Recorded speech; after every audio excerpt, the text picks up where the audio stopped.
What's up, Grunts? I'm Shadow Grunt Mike. So I just tried XL Slowbro in Ultra League Remix, and oh my god, you have got to see this thing. PvPoke has it at rank 300, which is obviously really bad, but I think it just needs the right team. So here's who we've got it teamed up with. In the lead, we've got XL Stunfisk, level 46.5, still working on the 51. Really good lead, but it's weak to fire, water, fighting, and ground. And that's why I think Slowbro works really well with Stunfisk, because it resists fire, water, and fighting. And then PvPoke recommends that you teach Slowbro Confusion, but we actually have it running Water Gun because we want the super effective coverage on the ground and also the fire. And then we want neutral coverage as well on Steel types and maybe other Psychic types. So Water Gun just provides the coverage that we need.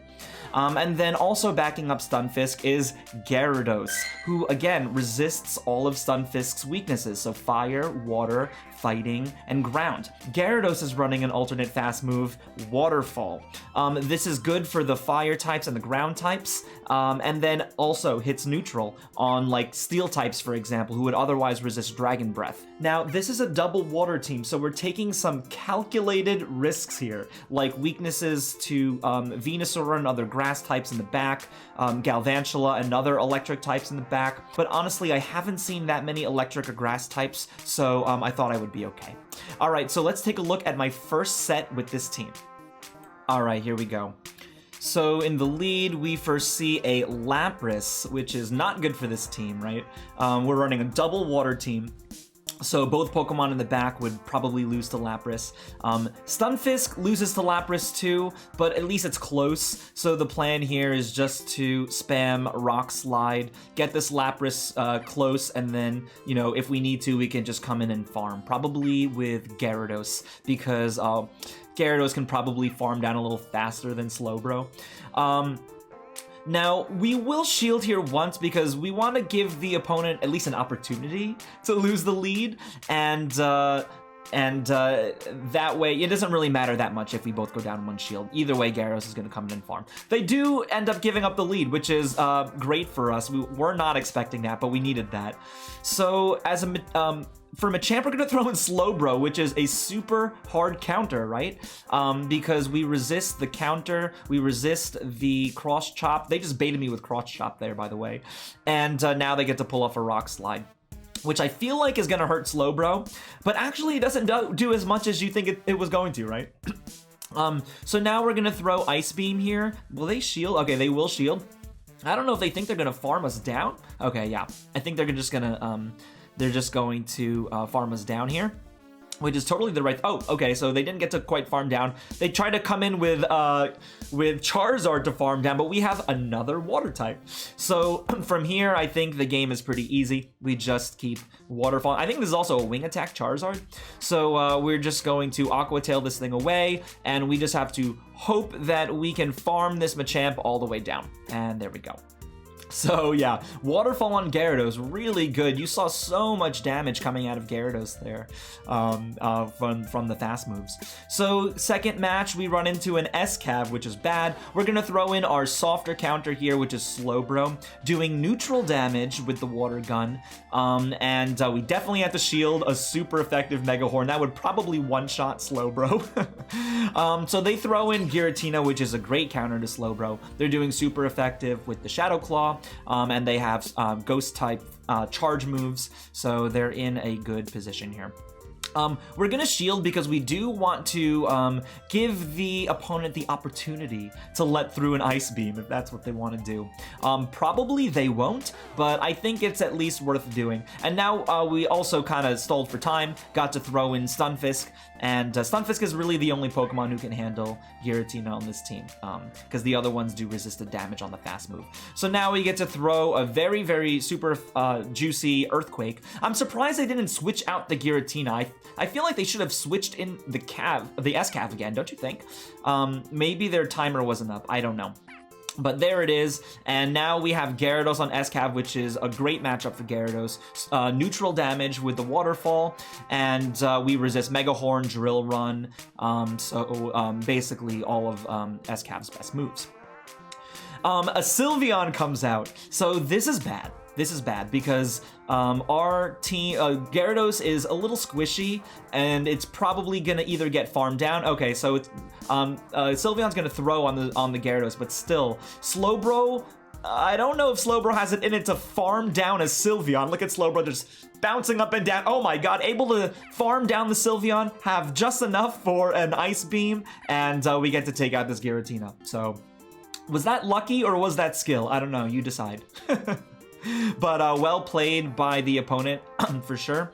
And let's go into the third match here. Another lead loss with Machamp. We're going to throw in the softer counter, which is Gyarados, who can beat Machamp in the 2-shield, by the way. So they throw in Lugia, which is not a hard counter to Gyarados at all. So this is definitely playable. And we get to throw a super effective Crunch, and I have to imagine they'll let it through. Yes. Okay, great. Yeah, Lugia is pretty thick, so you count on Lugia to take hits like that.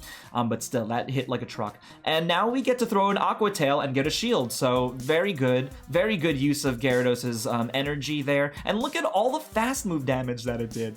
So we can definitely take any flying attack on Stunfisk, and now we get to get a really juicy farm here on this Lugia, which is great. Machamp's gonna come back out. Now we're gonna send out our hard counter, Slowbro, and they don't switch out? Or at least not right away, which I think is a mistake. They should have switched out right away if they could, especially if they had a hard counter like Gengar. But we're doing neutral damage on the water gun. This is actually one example where you would want confusion. We're gonna shield the shadow punches, of course, because that would take us out. I did not think that they could beat us to another one, so at this point, just gotta let Slowbro go, and we get to throw Rock Slide, not Earthquake, because we need the energy against the Machamp, right? I did not think this Gengar was going to get to another move. I think we have to shield at this point because it could have been, I think they had enough energy that it could have been something else. And now we have to eat a Cross Chop from Machamp, but that's not going to KO, and we have enough energy for the Earthquake. So really well played by the opponent there, but I think we were able to get that juicy farm off the Lugia, and then also get some farm off the Gengar, and that was enough for the Machamp. So for game 4, my game quits as I press battle, which is not ideal, and now I'm just tapping, hoping that my phone, I can get back to the battle as soon as possible. We finally come back, and Stunfisk has sustained some damage, unfortunately. But they are doing resistant damage with the Dragon Breath at least. We're getting hit by Muddy Water, totally not ideal. So yeah, we're definitely at a disadvantage here. But I do think that this is overall not a bad lead for Stunfisk though, right? So, you know, could have been worse. It's playable, let's put it that way. So we're just gonna keep going with the game. And now I think Rock Slide may be enough to take it out. I don't know. I don't know how thick this thing is. Okay, wasn't even enough to take it out. So now we have to throw another one, which sucks. We couldn't farm down, so we either should have thrown an Earthquake before, or at least, you know, or ideally we could have farmed down, but that didn't happen. So we just lost the lead with Stunfisk. Either of these Pokemon can come in and farm right now. It doesn't matter. There's so little left on the Goodra. So we choose Gyarados because I think the energy advantage is better with Gyarados than with Slowbro. And then they throw in an Arcanine. What the? Why is this the best choice for them? So anyway, that's really bad for them. Gyarados just gets to come in and go to town with Waterfall here. They're gonna sack the Arcanine, and they come in with their own Waterfall Gyarados. Okay, very spicy. We're gonna get to throw a Crunch here, which they should shield. And there goes their shield, and I believe they can crunch us from here, yeah. So now Slowbro's gonna have to come in and I guess work up to an Ice Beam, but it will probably have to take one crunch, one very juicy crunch. But I mean, even though it's a Shadow Gyarados, it's just one crunch, and Slowbro is pretty thick, so it can sustain one crunch. And then we finally get to the Ice Beam, and that's GG's. Right. So they won the lead, but When we threw in Gyarados, they did not have an answer. So yeah, so that worked out for us. Okay, this battle starts off with a Mewtwo, so generally pretty good lead for Stunfisk. They swap in an Umbreon, and now I'm thinking, what do I want to do? I would definitely want to keep this Umbreon away from the Slowbro, right? And I think the Stunfisk would be useful against the Mewtwo later. So we're just gonna throw an Earthquake here to get some damage, and then we're going to swap in Gyarados to finish the job. Gyarados cannot finish the job on its own. It needs a little bit of help from the Stunfisk first. So we had to just stick around to do that Earthquake. So now we get to just throw off a bunch of waterfalls here. Aqua Tail. We would shield if we need to, if they get close to KOing us. But they're not close enough just yet, so no need to shield. And from here, looks like we would be able to waterfall down. They swap in the Mewtwo, not a bad choice, but we get to crunch just in time. So now we get to pull off another super effective crunch. Oh my god. So from here, we want to actually send in Slowbro, who is the very hard counter for Mewtwo here, right? Because we don't have to use any shields for Psy Strike or Dynamic Punch. We resist the confusion, and we do neutral with the Water Gun. So this is a really good matchup for Slowbro, who's just bouncing with excitement. And we're not going to shield anything here. We're just going to, I believe, really, really hard farm down. Oh my god. Oh my god, so epic.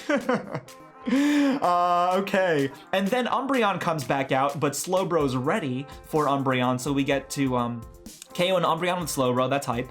And then Escav comes out. We resist the counter, and they resist the Psychic, but I mean, it's still gonna do a decent amount of damage. And we're hoping that they throw here. Okay, great. Because we definitely don't want them to farm us down. That would be bad. And they could have farmed us down, I think. So Stunfisk comes in. We have energy, which is good. They have 2 shields, so we have a lot of rocks to throw. And we are running out of health. So this is going to be a very close finish here. Can I throw another Rock Slide before they can fully counter me down? Oh my god. We just made it. Just made it. I actually didn't... I didn't think we were going to win that. That is level 46.5 Stunfisk. The half really mattered there. Okay, so that's it. That's our first set with Slowbro. We went 5-0 with our first set with this team. So really happy about it. We'll definitely be running it again. And we have a shiny Azelf at the end of this set. So really, really good set all around. Let me know in the comments, what do you think about Slowbro? Am I crazy? Or does this thing have game in Remix, especially when paired with Stunfisk? All right, thank you so much for watching. Really appreciate it. And I'll see you in the next video or in my live stream. All right, peace.